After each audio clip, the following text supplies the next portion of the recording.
début de semaine lundi bi xam na information yi day wàcc lu bëree bëri tey nag commémoration le 1er décembre di ñu fàttali 1944 Thiaroye daanaka gouvernement bi yëpp ñu ngi fa woon donte amoon nañu nekk assemblée nationale di def ñoom it seen liggéey ça montre que ni mbir mi mu ngi dox quand même mais man nag am naa si jàngat bu yaatu si biir waxtaan wi dinaa ko indi parce que dama ci def une remarque remarque bi ci lan ci organisation wala ci discours ci biir waxtaan dinaa ko indi te ñi may seetaan nii dinañu xam ne dëgg-dëgg remarque bii bu mat a def remarque la Thiaroye 44 on célébrité martyr pour ñi nga xamante ni ñoo libéré la France.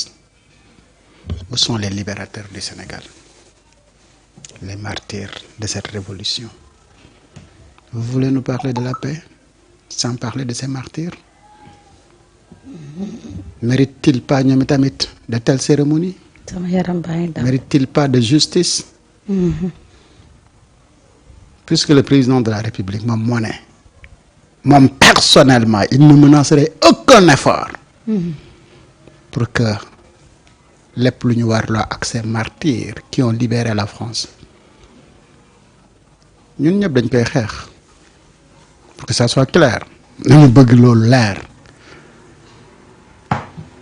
mais et le dossier de ces martyrs qui ont libéré le Sénégal? Où sont ces 80 et quelques personnes qui ont versé leur sang pour libérer le Sénégal? Mérité wuñ ñoom tamit lu mel noonu ñooñu Macky Sall moo leen boom pour ñu wax dëgg Macky Sall moo leen boom mu ngi dund et on veut la justice et écrire également cette histoire foofu soxla wuñu ay archéologue yi dem di gëstuwaat seen tomb déedéet autopsie yëpp a ngi fi disponible justice la soxla loolu et écrire l'histoire et rappeler ces martyrs également monsieur le président de la République. Voici la remarque que j'ai parce que dama jàpp ne tey booy célébrer Thiaroye 44 mais am nañu fi Sénégal 2021 ba 2024 am na ay wéy laago am na ñu suul si biir suuf am na ñu yàq seen alal am na ñu yàq seen réputation et cetera ñi ko def ñu ngi fii toog vous avez pleinement le pouvoir aujourd'hui de faire justice sur ça avant réconciliation ou quoi que ce soit. C'est très très bien qu'on établit la vérité sur ces massacres yi armée française def contre nos grands-parents nos grands-pères ñoo xam ne dañu xeexoon pour libérer la France mais boo mënee xeex wala indiwaat dëgg si ñu nga xam ne dañu demoon pour libérer la France mais ñi ko def pour Sénégal nag ñoom. mérité nañ li ko de. waaw xam ni seen dëkk lañ doon xeexal. pour la liberté. lii rek laa def comme remarque. même engagement ak détermination bi président de la République am pour Thiaroye 44. na am lu ko ëpp ci détermination bu mu multiplier par 100. pour que justice soit faite pour ces martyrs qui ont libéré le peuple sénégalais. ensemble.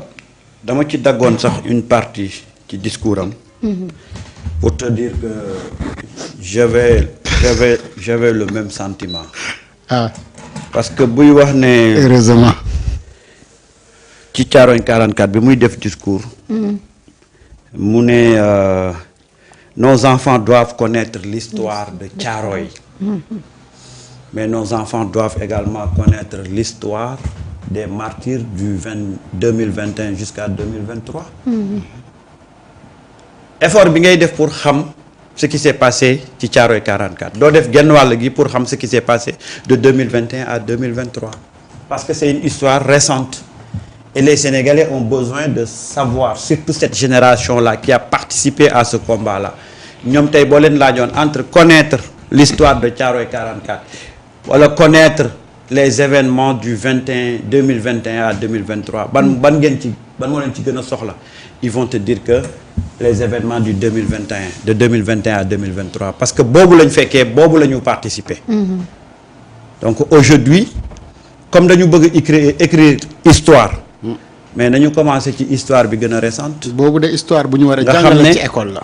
les acteurs sont là les véritables acteurs sont là ñi ci dund lu métteeg ñi ko def ñëpp a ngi fii di dund te boobu sax je pense que moo gën a am solo ndax ça va nous permettre d'ouvrir des procès et de voir ñan ñoo nekkoon ci li xew de 2021 à 2023 ak lan moo ko sabablu et je pense que si ces questions-là sont réglées on va plus vivre ces genres d'événements-là événement bu ñu ko bàyyee noonu dafay répété wu Sénégal bu fekkoon ne ñu ngi régler ces questions-là kon tey du ñu ñëw en 2021 2023 ñu ñuy wax à travers des manifestations politiques il y a eu plus de 80 morts mais malheureusement toujours les événements se succèdent te du am benn leçon bu ñu ciy tiré. En 2011 on croyait avoir fini avec ces violences politiques là ñu ñëw dund ko en 2021 et ci mandat bi li ci gën a am solo bokk na ci justice pour les martyrs. Pour les martyrs. te ñi nga xam ne dañ ci gaañu ñi nga xam ne dañ ci ñàkk seen liggéey ñi nga xam dañ ci am ay mbokk yu faatu ñu ngi fii di dund te lépp lu ñuy réclamer rek mooy une justice. bu fekkee ne nag tu veux écrire l'histoire de ce pays là il faut pas occulter certains événements surtout événement bii nga xam ne c'est un événement très récent moo tax nag li nga wax rek topp. Thiaroye 44 oui c'est bien mais on aimerait quand même vraiment être élucidé sur les événements de 2021 à 2023. surtout waaw loolu foofu la peuple bi di gën a vraiment amee engouement autour de ce qui se passe.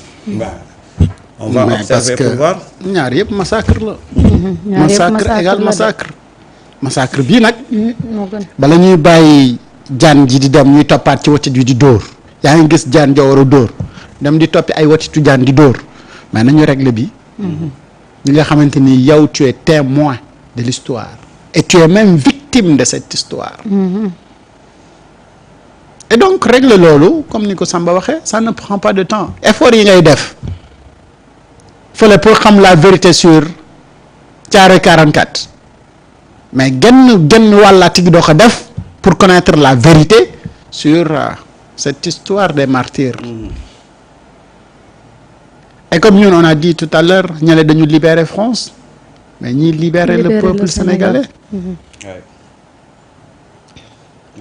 Alors bu fekkoon ne dañu demoon bay war a tànn ana kan ngay war a tànn doon na suñu maam la on veut la vérité. La vérité dañ ko soxla.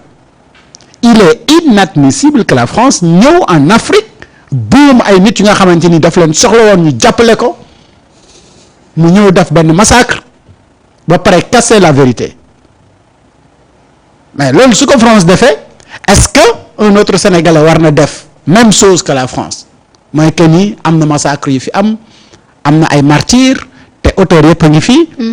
Est-ce que ñun tey dañu war a sëgg ci cette histoire là di waa waxu juba wala leneen. dañu war a d'abord indi la vérité et ces efforts yi ngay def pour Thiaroye 44 mais doo ko def pour xam la vérité sur les martyrs Cheikh Wade avec le drapeau national yëkkati ko ñu visé ko dóor ko mu daanu. ay nit toog naan ñu drone moo ko rey. mais c'est des histoires yu ñu war a xam. wax dëgg yàlla foog c'est des histoires yi nga xamante ni dañ ko war a bind ci histoire di ko jàngale ci l'école yi. mais après tant d'années d'indépendance ñu wax ne dañu nekkoon ci régime démocratique et que suñu constitution moo may nit ki bu fekkee ne c'est un Sénégalais bu amee lu ko neexul ci réew mi mu génn manifester ko. et que boobu ñi fi nekk état moo ko war a encadrer mais kenn waru ko buum mais malheureusement. qui exerce seeni droit boom nañ ci plus de 80 et quelques personnes si pour respecter la démocratie le leader wala le guide de la révolution a été injustement éliminé des élections mais pour que Sénégal am indépendance boobu ak respecter li nga xamante ni moom mooy calendrier républicain am moom mu joxoñ keneen et pourtant waxoon nañ ko nañu fexee le tout pour yow nga bokk. Et xoolal le même discours bi Umaro Sissoko Embalo amoon fële ca Bissau Guinée mais moom la Macky Sall amoon ne gaa ñi xam nga pousse na ay élection lu yàgg bala moo def élection. comme Macky Sall it moom poussoon na sauf que kële dafa réussir lu Macky Sall réussirul te moom it waxoon na leen même discours su ngeen dof-dofloo d'autres forces vont prendre le pouvoir Macky Sall nous avait dit la même chose mais kan moo ñu génne ci loolu yépp c'est le guide de la révolution moo xamante ni tey ci indi également la justice pour les martyrs dafa nekk une obligation pour lui rétablir ses droits injustice li ñu ko teg yépp nga réparer ko